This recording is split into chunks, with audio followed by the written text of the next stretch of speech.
नमस्कार विद्यार्थी मित्र हो आणि रसिकजन. मी अभिनेत्री शिवकांता सुतार आणि महाराष्ट्राचे हास्य सम्राट अभिनेते भारत गणेशपुरे सर आम्ही दोघेही येत आहोत. आमचे परम मित्र, आमचे लेखक मित्र प्राध्यापक रमेश करडे सर यांच्याद्वारा प्रस्थापित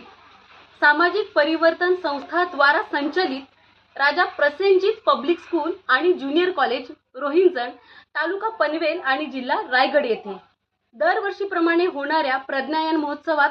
म्हणजेच ॲन्युअल फेस्टिवल 2025 मध्ये विद्यार्थ्यांच्या कलागुणांना वाव देण्यासाठी, त्यांना प्रोत्साहन देण्यासाठी आणि त्यांनी वर्षभरात जी काही मोलाची कामगिरी केलेली आहे, जे काही यश मिळवलेलं आहे, त्यासाठी त्यांचा सन्मान करण्यासाठी आम्ही तर आवर्जून येतच आहोत. त्यामुळे रोहिंजणमधील सर्व रसिकांना, विद्यार्थी मित्रांना, मैत्रिणींना, कुटुंबातील सगळ्या सदस्यांना माझी विनंती आहे की आपणही या प्रज्ञायन महोत्सव 2025 मध्ये येऊन या कार्यक्रमाची शोभा